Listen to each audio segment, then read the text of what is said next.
majority Hispanic Americans. He was going against a man, N. Anderson Spam, who was a county commissioner, and he was being an African American man that was being supported by the local white and black community. So on the night of May 15th, Spam was having a fundraiser at the East Chicago Elks Club.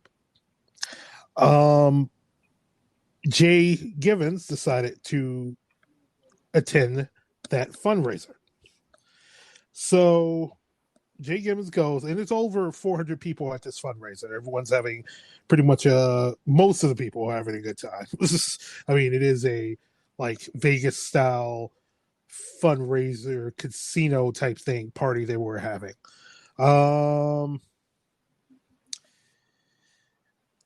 Let's see here. Sorry about that. You're fine. So he's at this fundraiser, and he's talking with some pretty powerful people there.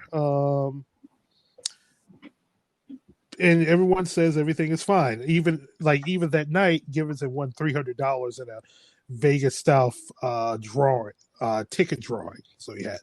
So around 11 o'clock, he leaves the room. He walks to the first floor lobby towards the building's main entrance. One of the witnesses claims that he had seen Givens and a man with dark hair wearing a dark suit get into a heated argument as Givens was about to leave. Givens has his car keys in one hand, his cigarette lighter in the other. This is what the witness is saying. So, at around 11:15, no, excuse me. So it's 11 o'clock. So he gets to leave. Then all of a sudden, people hear a gunshot. A couple of people start rushing to the front door. They see Jay Givens lying down in a pool of his own blood, shot in the head, close blank range, and he is dead. Jeez. Mind you, there's 400 people in this room, in this hall, but no one sees anything. No one saw the killer.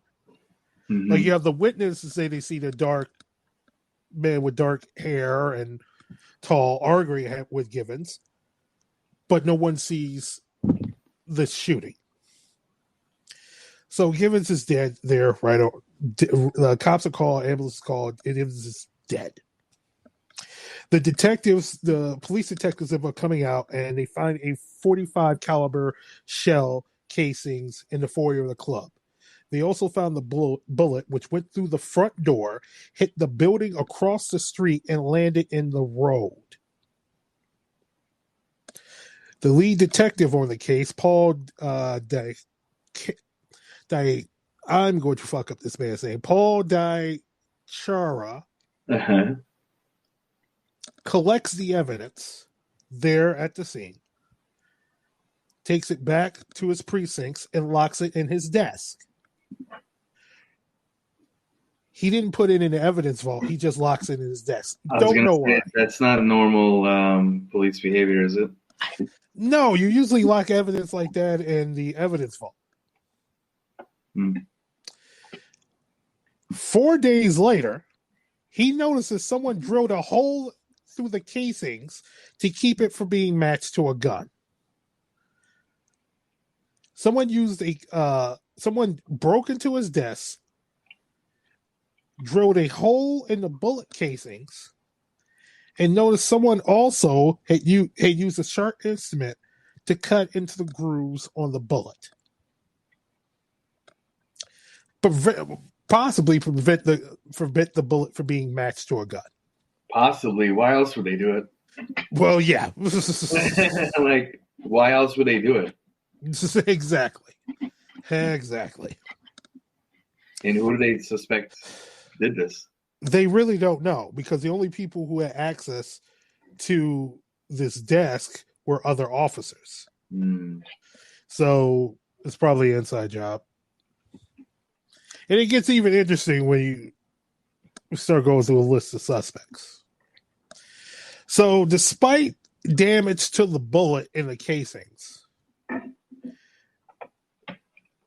the detective called the Chikara, I'm fucking up this guy's name, sends the bullet to the FBI, and they're able to identify the murder weapon as a rare Diconics 1911 style Combat Master handgun. It had been specially modified, had a specially modified ejecting mechanism.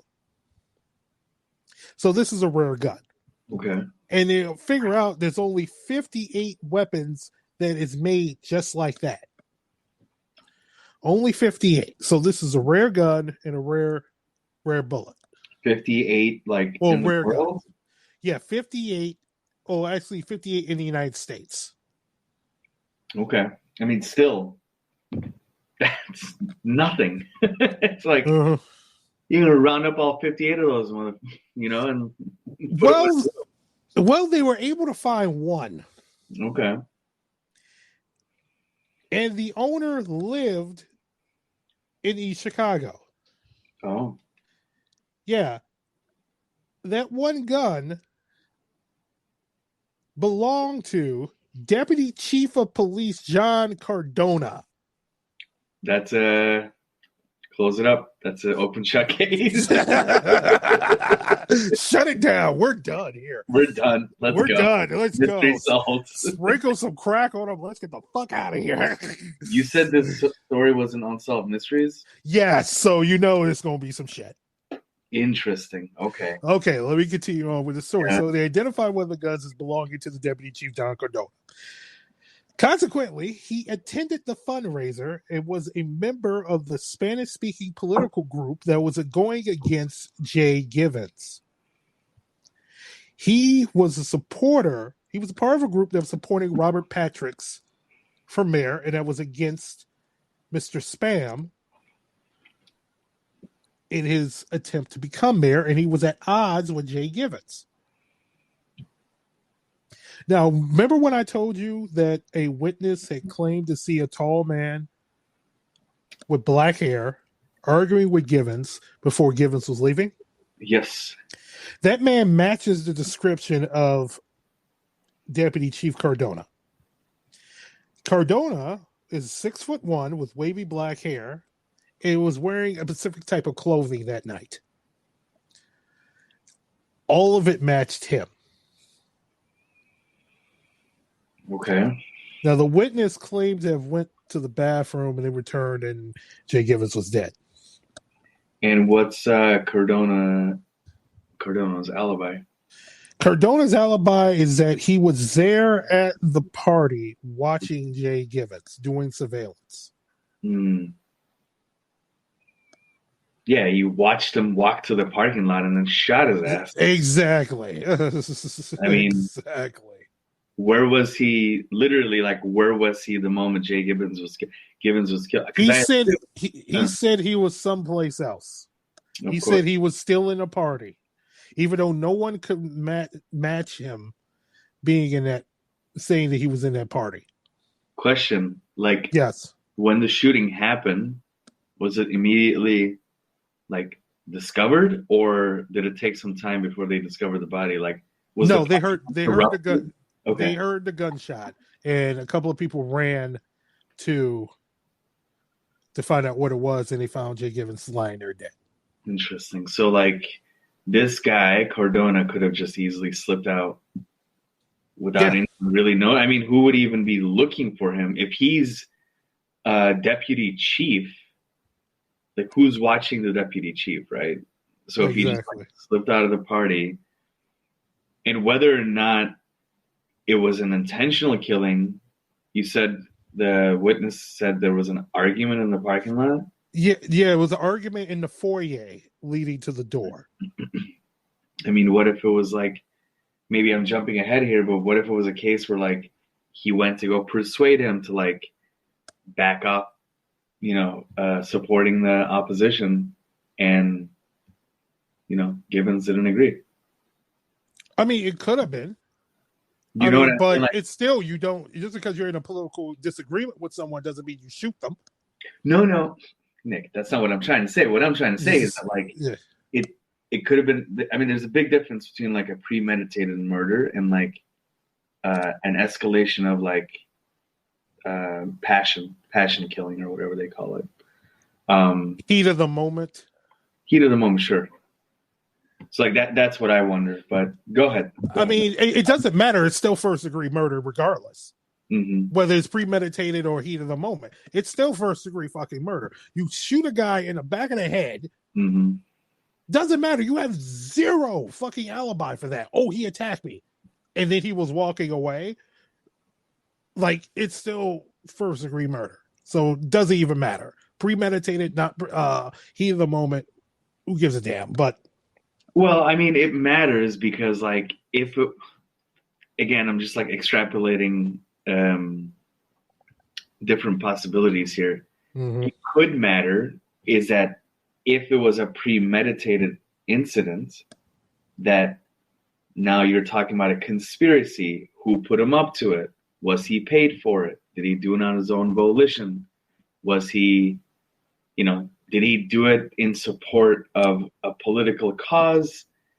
Did he just not like the guy? You know what I mean? Like, if it was a heat of the moment thing, then that's a bit simpler. But if it was like a premeditated thing, who planned it? Who helped him plan it? So it gets a bit more. I'm just pointing out sort of like the different scenarios here, and I guess I'm not sure if we even have any evidence to suggest one way or the other. But well, right. Even if it's a heat of the moment thing, you still have conspiracy after the fact because of evidence tampering. Right. It is more than just the evidence tampering. There's also other things, which I'll get into in a minute. Sure. So Cardona was subjected to a polygraph test. And we know how accurate those are. They're not accurate at all. I feel like I bring this up every time we talk about polygraphs and lie detectors and all that shit. Yeah, exactly. But he still failed the polygraph exam. I thought you were going to say he passed. No, he failed the first one, and then he refused to take a second one. He refused to take a second one. I mean, it's not looking good. It's not looking too good for my man here, but oh no, it is not looking good at all. Is he like, is he still employed during this time? He was dismissed pretty soon afterwards for the department for other issues that he was having. So he was other issues. Yes, he was dismissed from the department, and then he moved out of state, but continued to maintain his innocence. Hey, Chief, why was Cardona let go? He was let go for milling. He milled wheat, so we had to let him go. Yeah, he was terrible man. he was a shitty ass cop. It was pretty much I'd heard that there was complaints lodged against the typical shitty cop shit. This is 1970 in East Chicago. This is 1981 in East Chicago. 81. I thought we were in the 70s. Sorry. No, the story started in the 70s. He helped. Jay Givens helped get Robert Patrick elected East Chicago mayor in the 70s. 1970. But this case, the actual incident happened in 1981. Mm-hmm. So John Cardona he's really the only suspect. I mean, why he admits to being at the Elks Club watching Jay Givens. He admits doing that. He admits being part of the opposition against Jay Givens and in support of re-election of Robert Patrick's. First of all, why was and he was